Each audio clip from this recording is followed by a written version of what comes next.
नमस्कार दोस्तों, आज मैं बात ऐसे मुद्दे की करने जा रहा हूं जो शायद मर्दों के लिए तो नहीं लेकिन हाँ महिलाओं के लिए बहुत अनमोल है।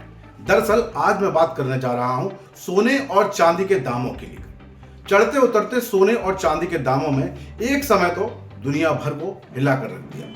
वजह चाहे जो भी हो, लेकिन इसका कनेक्शन चीन से है। चलिए जानते हैं ये क्या कनेक्शन है और किस तरह से इसके भाव चढ़ते और उतर रहे हैं। दरअसल सोने चांदी की कीमतों का अचानक बढ़ाम हो जाने की मेन वजह रिकॉर्ड स्तर पर पहुंचने के बाद निवेशकों द्वारा की गई भारी लाभ कमाने की कमजोर मांग और डॉलर की मजबूती है। चीन से संबंध यह है कि वहां के निवेशक अब सट्टा बिकावली और चीन से जुड़े हुए एक्सचेंज ट्रेडेड यानी फंड जैसे ETFs से बड़ी मात्रा में फंड निकालने के बाद ये गिरावट आई है।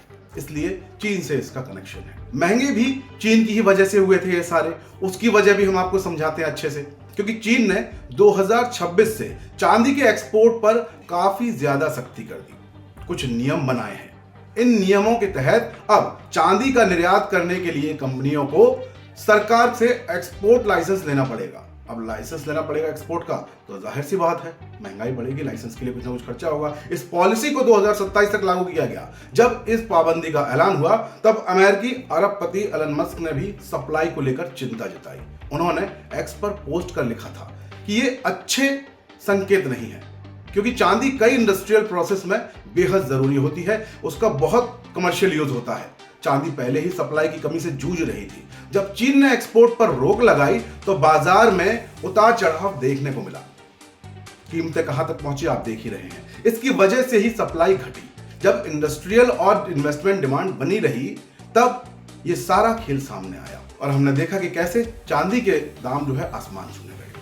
वहीं सोना क्यों गिरा, यह भी समझने वाली बात है, क्योंकि चीन का जो है सेंट्रल बैंक अपनी विदेशी मुद्रा का भंडार को बढ़ाने के लिए लगातार सोने को खरीद रहा है। यही वजह है कि सोने के दामों में गिरावट दर्ज की गई। चीन मौजूदा गोल्ड मार्केट में एक तरह से ड्राइविंग फोर्स है। ये ना सिर्फ बहुत ज्यादा गोल्ड प्रोड्यूस करता है, बल्कि किसी भी दूसरे देश के मुकाबले ज्यादा गोल्ड कंज्यूम भी करता है। नंबर्स खुद ही सब कुछ बनाते हैं और चीन दुनिया का लीडिंग गोल्ड प्रोड्यूसर है, जो हर साल सैकड़ों टन गोल्ड निकालता है। आप सोच सकते हैं कि हैरान हो सकते हैं आंकड़ों को लेकर, लेकिन इससे भी ज्यादा हैरान करने वाली बात यह कि वहां इसकी डोमेस्टिक डिमांड भी बहुत ज्यादा है।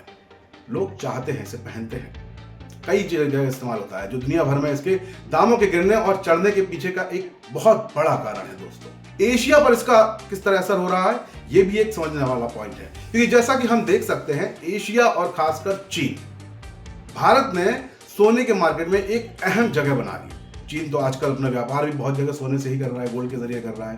उनकी भारी डिमांड चाहे कल्चर की वजह से हो या फिर फाइनेंशियल सिक्योरिटी की तलाश की वजह से कीमतों पर सीधा असर डालती ही है।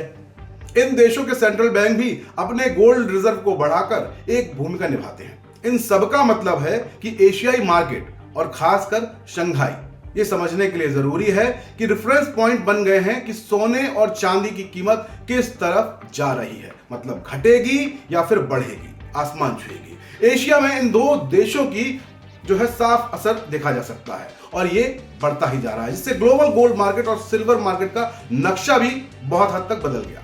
तो फिलहाल था ये आज का टॉपिक, यानी सोने और चांदी की कीमतें जो घट बढ़ रही हैं उसका चीन से क्या कनेक्शन है। तो चीन यहां पर भी हमारे घर में घुसा हुआ है, घर में हमारे क्या पूरे दुनिया में घुसा हुआ है और सोने चांदी के बढ़ते दामों पर खासा असर चीन से पड़ता है। तो आप समझ गए होंगे पूरी रिपोर्ट। बाकी सोने और चांदी के दाम अभी कहां तक गिरेंगे और कहां तक चढ़ेंगे, अगर आपको लगता है कि और चढ़ेंगे और आपको लगता है कहां तक गिरेंगे, तो कितना कमेंट बॉक्स में जरूर बताएं। जय हिंद, जय भारत।